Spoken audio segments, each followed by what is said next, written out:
بسم اللہ الرحمن الرحیم۔ گمنام ہیرو کے معزز ناظرین، السلام علیکم۔ آئیے چلتے ہیں کہانی کی طرف۔ ایک سائٹ سپروائزر یا سائٹ انجینئر کا ایک خانہ بدوش کے سامنے مؤدب نظر آنا ایک عجیب ہی تماشا تھا۔ اگر واقعی کوئی غیبی آنکھ اس منظر کی نگرانی کر رہی ہوتی تو متعجب ہوئے بغیر نہ رہ سکتی۔ میں نے فیصلہ کیا کہ میرا اس قسم کی خامیوں پر خاموش رہنا ہی بہتر تھا۔ ابصار کہاں ہے؟ ہم سائٹ 2 دیکھنا چاہتے ہیں۔ نفیس صاحب کے لہجے میں تحکم تھا۔ ایک خانہ بدوش کو اس تحکم سے بات کرتے دیکھ کر میں محظوظ ہوئے بغیر نہ رہ سکا۔ اس شخص نے فوراً اپنی بیلٹ میں اڑسا ہوا واکی ٹاکی نکالا اور چند بٹن دبانے کے بعد بولا، ابصار، نفیس صاحب آئے ہیں، وہ سائٹ 2 دیکھنا چاہتے ہیں۔ میں آ رہا ہوں، واکی ٹاکی پر آواز ابھری۔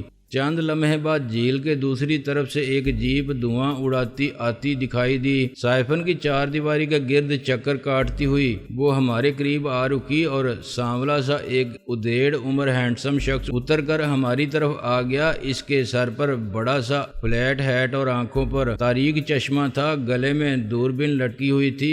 اس نے انگریزوں کے انداز میں ہیٹ اتار کر بے زبان خاموشی نفیس صاحب کو سلام کیا۔ نفیس صاحب نے بھی صرف سارا لا کر جواب دیا۔ اس نے ہمیں اشارہ کیا اور ہم خاموشی سے اس کے پیچھے چل پڑے۔ اونچی نیچی زمین پر ادھوری تعمیرات کے درمیان سے ہوتے ہوئے ہم چند کمروں کی ایک قطار کے پاس پہنچے۔ یہ کمرے غالباً وہاں عارضی طور پر تعمیر کیے گئے تھے۔ ان کے سامنے سادہ لباس میں 2 مسلح گارڈ تعینات تھے۔ انہوں نے آنکھیں سکیڑ کر ہم تینوں کی طرف دیکھنے پر اکتفا کیا۔ غنیمت تھا کہ انہوں نے نفیس صاحب کو سلیوٹ وغیرہ کرنے کی زحمت نہیں کی۔ ہم ایک کمرے میں داخل ہوئے۔ وہ ایک اچھے بھلے آفس کی طرح کا کمرہ تھا جس میں ایک طرف نشست کے لیے کئی صوفے اور کرسیاں وغیرہ بھی پڑی تھیں۔ نفیس صاحب مجھے ایک صوفے پر بیٹھنے کا اشارہ کرتے ہوئے بولے، تمہیں ذرا سا انتظار کرنا پڑے گا۔ میں اور فلیٹ ہیٹ والا شخص جس کا نام ابصار تھا صوفوں پر آمنے سامنے بیٹھ گئے۔ درمیانی دیوار میں ایک دروازہ نظر آ رہا تھا۔ نفیس صاحب نہایت آہستگی اور احتیاط سے اسے کھول کر برابر والے کمرے میں چلے گئے۔ میں کمرے کا اور پھر ابصار کا جائزہ لینے لگا۔ وہ انجینئر معلوم ہوتا تھا، ممکن ہے کچھ اور بھی رہا ہو۔ مجھے اس کی پتلون کی دونوں پھولی پھولی جیبوں میں پستول کی موجودگی کا احساس ہو رہا تھا۔ وہ بھی خاموشی سے میرا جائزہ لے رہا تھا۔ یقیناً اسے بھی معلوم تھا کہ میں مزدور نہیں تھا۔ کمرے میں عقبی دیوار کے ساتھ لکڑی کے چند کارٹن تھے۔ ان پر کسی قسم کا کوئی نشان نہیں تھا، لیکن میرے لیے یہ طے کرنا مشکل نہیں تھا کہ ان میں اسلحہ تھا۔ میز پر نہایت پرانی طرز کا سیاہ رنگ کا ٹیلی فون سیٹ بھی موجود تھا۔ دفعتاً اس کی گھنٹی شروع ہو گئی۔ چند لمحے کی ہچکچاہٹ کے بعد ابصار نے ریسیور اٹھا لیا۔ نام بتانے کے بعد کئی بار صرف یس سر کہا اور ریسیور رکھ دیا۔ پھر اس نے ایک کاغذ پر کچھ لکھا اور واپس صوفے پر آ بیٹھا۔ چند سیکنڈ کے بعد درمیانی دروازہ کھلا اور نفیس صاحب اس کمرے میں آ گئے، لیکن اب ان کا حلیہ بدلا ہوا تھا۔ پہلی نظر میں تو وہ غوطہ خور دکھائی دیے۔ ان کے جسم پر جاگنگ سوٹ سے مشابہ رنگ کا لباس تھا اور سر پر ایک خاص قسم کا ہیٹ تھا جس کے آگے موٹر سائیکل کی ہیڈ لائٹ کی طرح ایک لائٹ لگی ہوئی تھی۔ اس ہیلمٹ کے ساتھ ماسک وغیرہ بھی منسلک تھا، لیکن فی الحال نفیس صاحب نے وہ چہرے سے ہٹایا ہوا تھا۔ ان کی کمر پر چھاتی کے قریب ایک ٹینک بھی بندھا ہوا تھا جو غالباً آکسیجن کا تھا۔ کیا ہم سمندر کی تہہ میں جا رہے ہیں؟ میں نے حیرت سے پوچھا۔ یہی سمجھ لو، وہ مسکراتے ہوئے بولے، اصل میں سطح زمین سے ہٹتے ہی اس کے لیے خطرات شروع ہو جاتے ہیں۔ سطح زمین پر جو خطرات ہوتے ہیں وہ تو اپنی جگہ ہوتے ہیں۔ پھر ایک لمحے کے توقف سے انہوں نے بتایا، پچھلے دنوں سرنگ کی کھدائی کے دوران سرنگ کی چھت کا کچھ حصہ بیٹھ گیا اور مزدور وغیرہ اندر بند ہو گئے تھے۔ اس کے بعد ہم لوگ احتیاط کرنے لگے ہیں۔ برابر کے کمرے میں ہر چیز موجود ہے، جا کر اپنے سائز کا کوئی حفاظتی سوٹ پہن لو اور ہیلمٹ چڑھا لو۔ اسی دوران ابصار نے اٹھ کر وہ چٹ نفیس صاحب کو دی تھی جس پر اس نے ٹیلی فون سننے کے بعد کوئی پیغام نوٹ کیا تھا۔ صاحب نے ایک نظر چٹ دیکھی اور سار ہلا کر اسے پردے پردے کر کے ایک طرف پھینکتے ہوئے بولے، ہنی کی تدفین ہو چکی ہے۔ ان کے لہجے میں صرف تعصب کی خفیف سی لہر تھی۔ مجھے خفیف سا جھٹکا لگا۔ میں نے دوسرے کمرے کی طرف جاتے جاتے رک کر کہا، اس موقع پر ہمیں موجود ہونا چاہیے تھا۔ میں جذباتیت کو برا نہیں سمجھتا، مناسب حدود میں رہنے والی جذباتیت کا قدردان ہوں، لیکن ہنی کی تدفین میں شریک ہونا کوئی جذباتی مسئلہ نہیں تھا۔ یہ کام باعزت طریقے سے، عزت، احترام اور رازداری سے ہو گیا۔ یہی بہتر ہے۔ اس موقع پر زیادہ لوگوں کا جمع نہ ہونا ہی بہتر تھا، نفیس صاحب نے مربیانہ انداز میں کہا۔ میں خاموشی سے دوسرے کمرے میں چلا گیا اور ہنی کے تصور ذہن سے جھٹکنے کی کوشش کرنے لگا، لیکن یہ ایک مشکل کام تھا۔ زندگی میں کئی بار کسی نہ کسی عجیب موڑ پر ہی مجھ سے ٹکرائی تھی، ہر بار یادوں کے عجیب ہی نقوش چھوڑ گئی تھی۔ اس کی تدفین کا انداز اور اس کے ساتھ گویا ایک بے ربط سی کہانی ختم ہو گئی تھی۔ دوسرا کمرہ عجیب سا تھا۔ اس میں ریڈی میڈ کپڑوں کی دکان، چمک کی طرح سٹینڈ پر بہت سے ہینگروں میں اسی قسم کے لباس لٹکے ہوئے تھے جیسا نفیس صاحب پہن کر گئے تھے۔ ایک طرف ڈائننگ ٹیبل جیسی بڑی سی میزوں پر ہیلمٹ اور سلنڈر وغیرہ پڑے ہوئے تھے۔ اس کمرے میں ایک دیوار کے ساتھ شیلفوں میں کئی اقسام کی آٹومیٹک گنیں لوڈڈ حالت میں رکھی ہوئی تھیں۔ انہیں لٹا کر رکھنے کا تکلف نہیں کیا گیا تھا۔ ان میں سے ایک خوفناک گن موجود تھی۔ اس کمرے کا اصل دروازہ لوہے کا تھا، وہ اندر سے بند تھا۔ یہاں میں نے بھی نفیس صاحب کی طرح اپنا حلیہ تبدیل کیا اور واپس آفس نما کمرے میں آ گیا۔ نفیس صاحب نے میرا ہیلمٹ ذرا صحیح طریقے سے ایڈجسٹ کیا اور ہم اس کمرے سے نکل آئے۔ ابصار نے اپنا حلیہ نہیں بدلا تھا۔ میں نے یہی اندازہ لگایا کہ مزید اسے ہمارے ساتھ نہیں جانا تھا۔ ہم ایک اور چار دیواری تک پہنچے۔ یہ کوئی شیڈ سا دکھائی دے رہا تھا جس میں شاید کسی قسم کی مشینری نصب تھی۔ ابصار کے پاس شیڈ کی چابی موجود تھی۔ اس نے تالا کھولا اور اندر پہنچ کر میں نے دیکھا وہاں کوئی خاص مشینری وغیرہ نظر نہیں آ رہی تھی، صرف پائپوں کا جال سا پھیلا دکھائی دے رہا تھا۔ ہم ایک پختہ چبوترے کے قریب پہنچے۔ یہاں سے سیڑھیاں نیچے جا رہی تھیں۔ قریب ہی ایک الماری نما حصے میں بہت سے آلات اور کچھ واکی ٹاکی قسم کے سیٹ رکھے ہوئے تھے۔ نفیس صاحب نے ان میں سے ایک واکی ٹاکی اٹھا لیا۔ ابصار بولا، میں موجود رہوں گا، کوئی ضرورت ہو تو آپ مجھے بلا سکتے ہیں۔ نفیس صاحب نے اس بات میں سر ہلایا اور ان کا اشارہ پا کر میں نے ان کے پیچھے پیچھے سیڑھیاں اتر کر چند لمحے بعد میں نے اپنے آپ کو ایک کچی سرنگ میں کھڑے پایا۔ دیوار کے ساتھ ساتھ چند تاریں بھی آگے جا رہی تھیں۔ انہی تاروں کے درمیان تھوڑے تھوڑے فاصلے پر خاص ساخت کے کلپوں کے ذریعے بلب ہولڈروں میں لٹکے ہوئے تھے، یعنی سرنگ میں روشنی کا انتظام تھا۔ جہاں ہم کھڑے تھے وہاں سے ایک اور راستہ کسی دوسری سمت میں جا رہا تھا۔ نفیس صاحب اس کی طرف اشارہ کرتے ہوئے بولے، سرنگ کا اصل دانہ اس طرف ہے، ہم نے اپنی آمد و رفت کے لیے ایک الگ راستہ بنایا ہے۔ پھر انہوں نے تاروں کی طرف اشارہ کرتے ہوئے بتایا، یہ تاریں مختلف آلات اور کمپیوٹروں وغیرہ سے منسلک ہیں، ان سے ذرا بچ کر چلنا۔ سرنگ زیادہ کشادہ نہیں تھی، وہاں وہ مخصوص بو موجود تھی جو زیر زمین سیلن زدہ جگہوں پر ہوتی ہے۔ میرے جتنے قد کا آدمی وہاں صحیح طور پر سیدھا ہو کر نہیں چل سکتا تھا، مجھے گردن کو ذرا خم دے کر چلنا پڑ رہا تھا۔ اس طرح چلتے چلتے جلد ہی مجھے الجھن سی ہونے لگی۔ شاید اس کی وجہ یہ بھی تھی کہ وہاں کچھ بھی نہیں تھا، بس ایک سیدھی سرنگ تھی اور ہم اس میں چلے جا رہے تھے۔ چاروں طرف آنکھیں پھاڑ پھاڑ کر دیکھنے کے باوجود مجھے وہاں کوئی قابل ذکر چیز نظر نہیں آ رہی تھی۔ میری سمجھ میں نہیں آ رہا تھا کہ نفیس صاحب مجھے وہاں کیوں لائے تھے۔ وہاں اتنی روشنی کم از کم ضرور تھی کہ ہم آسانی سے چل سکتے تھے۔ اس کے باوجود نفیس صاحب نے اپنی ہیڈ لائٹ روشن کر لی تھی اور ان کی ہدایت پر میں نے بھی ہیلمٹ میں لگی ہوئی لائٹ کا بٹن دبا لیا تھا۔ ہوا کی وہاں کچھ ایسی خاص کمی محسوس نہیں ہو رہی تھی۔ شاید اس کی وجہ یہ تھی کہ دو مقامات پر سرنگ کا دانہ کھلا تھا۔ جب ہمیں چلتے چلتے خاصی دیر ہو گئی تو میں نے قدرے بیزاری سے پوچھا، نفیس صاحب کیا یہ سرنگ افق کے پار جا کر نکلے گی؟ نہیں، اس سے ذرا پہلے انہوں نے سنجیدگی سے جواب دیا، بلکہ اس سرنگ کے ذریعے ہم نکل تو کہیں بھی نہیں سکیں گے، سرنگ تو آگے سے بند ہے اور ابھی آدھا فاصلہ بھی طے نہیں ہوا۔ خدا کی پناہ، میں نے طویل سانس لی، اتنی طویل سرنگ کھودنے پر تو خاصی محنت ہوئی ہوگی۔ سرنگ تیار کرنا تو زیادہ مشکل کام نہیں، آج کے دور میں مشینری وغیرہ نے یہ کام بہت آسان کر دیے ہیں، اصل مشکل رازداری کا کام کرنے کی تھی۔ مجھے یہ تو معلوم نہیں کہ یہ سرنگ کھودنے کا کوئی اور فائدہ ہوگا یا نہیں، لیکن ایک فائدہ ضرور نظر آیا ہے، میں نے کہا۔ وہ کیا؟ نفیس صاحب رک کر میری طرف مڑتے ہوئے بڑی دلچسپی سے بولے۔ مجھے یہ پتہ چل گیا ہے کہ سرنگ میں چلنا کتنا بور کام ہے، میں نے ٹھنڈی سانس لے کر کہا۔ ہم دونوں کی لائٹ ایک دوسرے کے چہرے پر پڑ رہی تھی اور ہم اس سرنگ میں کھڑے کسی اور ہی دنیا کی مخلوق لگ رہے تھے۔ نفیس صاحب خوش غمگین نظروں سے مجھے گھور کر رہ گئے، منہ سے کچھ نہیں بولے اور گھوم کر ایک بار پھر ناک کی سیدھ میں چلنے لگے۔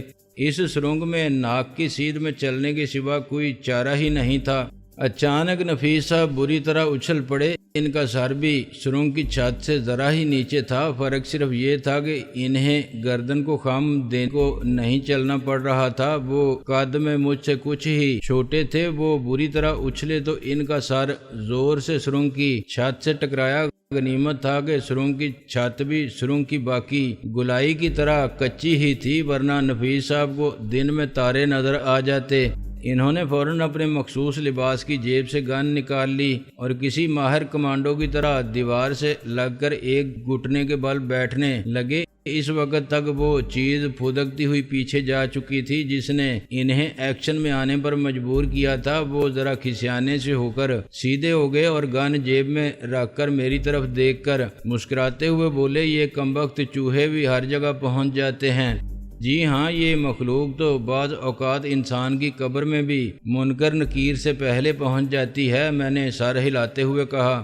میں اس دوران ذرا بھی ادھر ادھر نہیں ہوا تھا کیونکہ میں نے پہلے ہی دیکھ لیا تھا سرنگ کی چھت سے موٹا سا ایک چوہا نفیس صاحب پر گرا تھا۔ وہ غالباً ہمیں دور سے آتے دیکھ کر راہ فرار کی تلاش میں گولائی میں چڑھتا ہوا چھت پر پہنچ کر الٹا ہو گیا تھا اور نرم مٹی میں پنجوں کی گرفت برقرار نہیں رکھ سکا تھا۔ اس کے علاوہ کوئی خاص واقعہ پیش نہ آیا حتیٰ کہ سرنگ کے اختتام تک پہنچ گئے۔ یہ گویا ایک بند گلی تھی، ہمارے سامنے مٹی کی دیوار آ گئی تھی، وہ تاریں جو سرنگ کے دانے سے چلی آ رہی تھیں، یہاں ان کے سروں پر مختلف ساخت کے چھوٹے چھوٹے آلات منسلک تھے اور ان سب کا کچھ نہ کچھ حصہ پلگ کی طرح سامنے مٹی کی دیوار میں پیوست تھا۔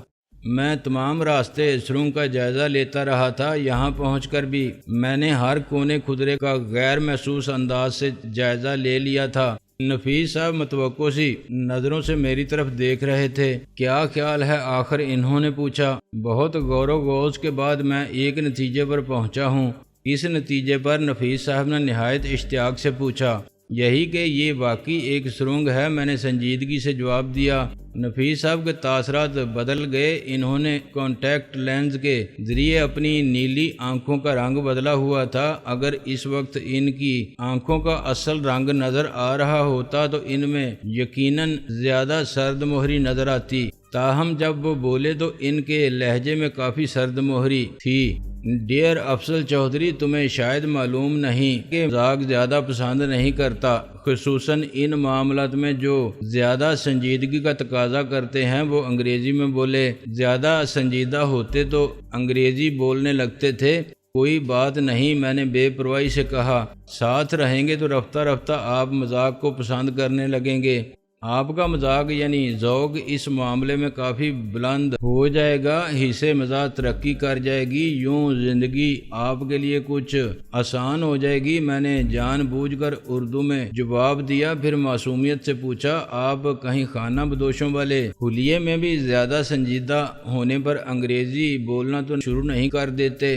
وہ ایک لمحے مجھے گھورتے رہے، پھر گویا اپنا دماغ ٹھنڈا کرنے کی کوشش کرتے ہوئے بولے، میں احمق نہیں ہوں، سینکڑوں مختلف قسم کے بحروب دار چکا ہوں۔ تم مجھے ادھر ادھر کی باتوں میں الجھانے کی کوشش چھوڑ دو، اور اگر اس سرنگ کے یا اس سرنگ کے بارے میں تمہاری کوئی رائے ہے تو وہ بتاؤ۔ مجھ سے بہتر رائے تو آپ کے کمپیوٹرز اور دوسرے ساتھی ظاہر کر چکے ہیں۔ میں اس سرنگ کو صرف دیکھنے کے لیے رائے دے سکتا ہوں کہ یہ ایک سرنگ ہے اور بس، میں نے سنجیدگی سے کہا۔ ان معاملات میں ہم جیسے لوگوں کی چھٹی حص بعض کمپیوٹروں اور دوسرے آلات سے زیادہ کارآمد ثابت ہوتی ہے۔ نفیس صاحب بولے، میری چھٹی حص کی رائے کا زیادہ برا منا جائیں؟ میں نے کہا، نہیں تم بولو تو صحیح۔ انہوں نے گویا میری ہمت بڑھائی۔ میں صحیح طور پر تو نہیں کہہ سکتا کہ وہ میری چھٹی حص یا ساتویں، میں نے بدستور سنجیدگی سے کہا۔ بہرحال جو میری حص ہے، جو مجھ سے کہہ رہی ہے کہ یہ سرنگ بلا وجہ ہی کھدوائی جا رہی ہے، خواہ مخواہ اتنی محنت کی گئی ہے اور اتنے وسائل ضائع ہو گئے ہیں۔ اس بار نفیس صاحب نے خاصے صبر و تحمل کا مظاہرہ کیا۔ ان کی افسرانہ شان جوش میں نہیں آئی اور وہ ملائمت سے بولے، یہ تو تم نہیں کہہ سکتے۔ پہلی بات تو یہ کہ اس سرنگ کی بہت زیادہ محنت یا وسائل صرف نہیں ہوئے۔ واٹر سپلائی یہاں بن ہی رہی تھی، اس کی آڑ میں سرنگ کھود لی گئی ہے۔ اس کا کچھ نہ کچھ نتیجہ تو نکلا ہے۔ آلات نے نشاندہی کی ہے کہ اس دیوار سے 2 یا 3 فٹ کی دوری پر زیادہ سے زیادہ 2-3 فٹ آگے کچھ موجود ہے۔ یہ بات شاید کسی اور طرح بھی معلوم ہو سکتی تھی۔ میں نے کہا، ہم ہر طریقہ آزما چکے تھے، سطح زمین سے کچھ پتہ نہیں چل رہا تھا۔ نفیس صاحب ملائمت سے بولے، جہاں ہم کھڑے ہیں اس کے آس پاس اوپر سے بہت بڑے علاقے کو آلات وغیرہ سے چیک کیا گیا تھا۔ شاید آلات اس لیے بھی کوئی نشاندہی نہ کر سکے ہوں کہ یہاں جو کچھ بھی موجود ہے وہ کافی گہرائی میں ہے۔ اس وقت ہم کافی گہرائی میں کھڑے ہیں۔ یہ سرنگ ترچھی ہوتی ہوئی کافی گہرائی میں آ گئی ہے۔ اس کا مجھے اندازہ ہو گیا ہے۔ میں نے محسوس کر لیا تھا کہ ہم دھیرے دھیرے ڈھلان کی طرف جا رہے ہیں۔ حیرت ہے کہ اتنی گہرائی میں پانی نہیں ہے۔ میں نے کہا، یہاں پانی بہت زیادہ گہرائی میں ہے۔ نفیس صاحب نے بتایا، جن لوگوں نے یہاں زیر زمین کچھ بنایا ہوگا انہوں نے یہ سب چیزیں تو دیکھی ہوں گی، سوائل ٹیسٹ وغیرہ کیا ہوگا۔